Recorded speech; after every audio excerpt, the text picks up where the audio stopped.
Ladies and gentlemen, please welcome the director of the Central Asia Institute and the author of 3 Cups of Tea and the director of Pennies for Peace, Mr. Greg Mortenson. Thank you. Thanks. How many of you have heard about 3 cups of tea? Okay. What 3 cups of tea means is that the first cup you're a stranger, the second cup a friend, and the third cup your family. Now that doesn't mean you just go around the world in Omaha drinking tea and having peace. What it means is that we have to build relationships, and the key to anything is relationships. And sometimes it's not only relationships with those people we like, but it's those people who we don't like. And perhaps the greatest challenge that I think we all face on the planet today is the fact that there are 120 million children in the world who are not in school, and 78 million of those are females. In Afghanistan and Pakistan, something that happens too is that 1 out of 3 children born die before the age of 1. And the kids that come to our school, some of them walk 3 hours to go to school. Some of the girls have stones thrown at them. Some of the girls are taunted. They're forced to work instead of go to school. But guess what happened the next March when school started? All those girls went back to school. And they said the only way the Taliban can stop us is they're going to have to kill us. Now that's a very extreme case, but it shows you the tenacity and desire of some young women to get their privilege to go to school. Are there a lot of different ages in the classes? When we start a new school, anybody can come to school.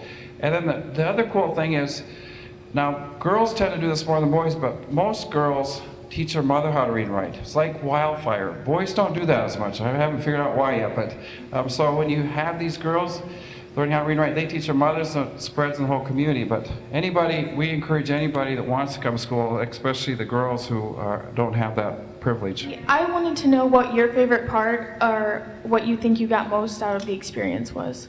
To me, one of the most powerful things that can happen is when a child first learns how to write their name. And the first thing we teach a child with a stick in the sand or a piece of paper is how to write their name. And when a child can write their name, they belong, they're empowered, and it's like this big spark that comes. So I can't watch that without getting a little teary-eyed sometimes. I also am inspired by the kids here in the US. I go to lots of schools every year, and sometimes you hear a lot of negative things about our schools and education, but actually there's amazing things going on in our schools, and I'm really inspired by kids, and I think you are the real solution for peace in the next generation. That's why I think it's so important we teach our kids about bullying and racism and intolerance, and also about peace and conflict resolution.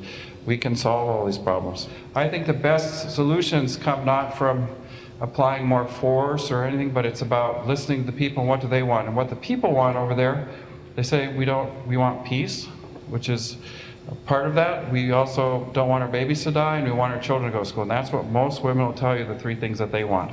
The advice I'd like to give you, this might sound a little weird, but when your heart speaks, take good notes. All right, thanks. Okay, Ed, here we go.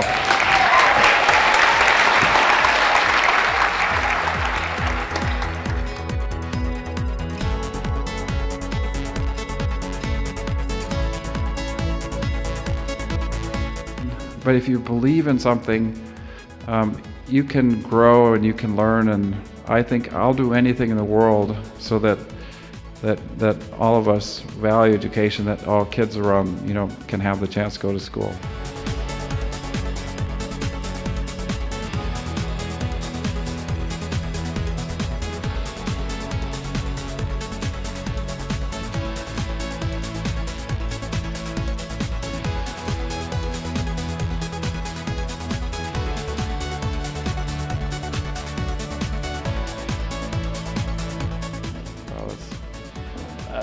That's about like 25 pounds here. 20 pounds.